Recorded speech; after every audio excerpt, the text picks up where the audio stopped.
Hello, my name is Ngozi Charles-Odofia. I am the founder of Splendour Vintage Heights Foundation, also known as the Rural People. What we do is we fight for the cause of the widows, especially as it relates to certain cultures that affect them negatively.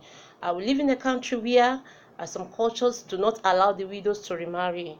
We'll fight for the cause of these rural women and make them to understand that they have anything, all that it takes for them to remarry if that is what they want.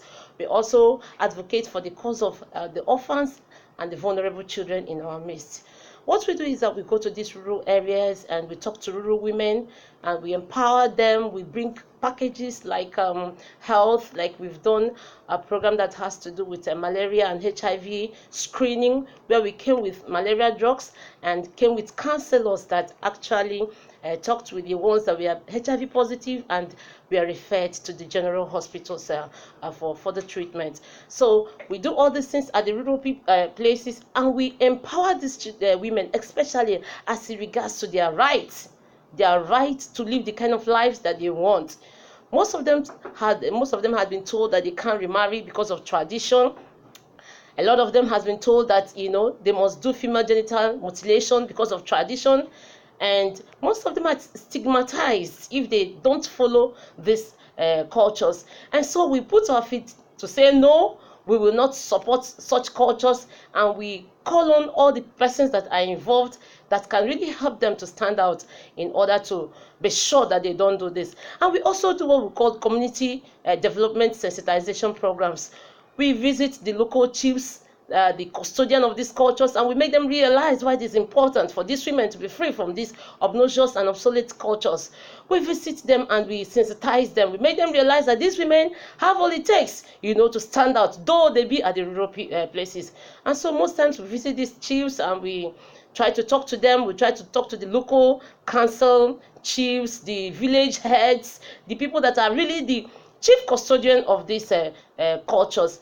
And don't get it wrong, sometimes women are actually the major custodians of this culture, especially female genital mutilations. It's actually the women that make sure that you're stigmatized if you don't stay to status quo. So we go there in the rural areas and we sensitize them on the reason why these women should be free, and go with some medical experts to teach them on why they do not need to undergo such act of female genital mutilations.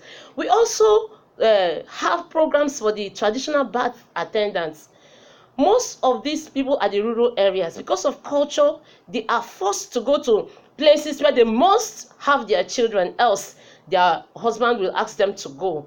And so what we do is sometimes we organize programs for traditional birth attendants on healthy practices, so that they can follow the right way in child delivery. And we try to fight all these cultural practices and beliefs that had held women bound over the years. These are some of the things we do. In fact, in our project, we have what we call widows without children.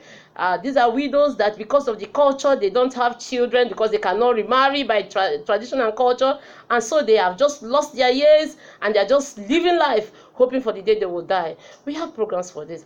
Actually, the essence of coming to Columbia University for this program is that if I'm given the opportunity, I would like to learn how these things are done at the global level, not just what we do at the rural place. We want to take it to the next level. We want to learn with experts, people that had gone through this phase, how they did it,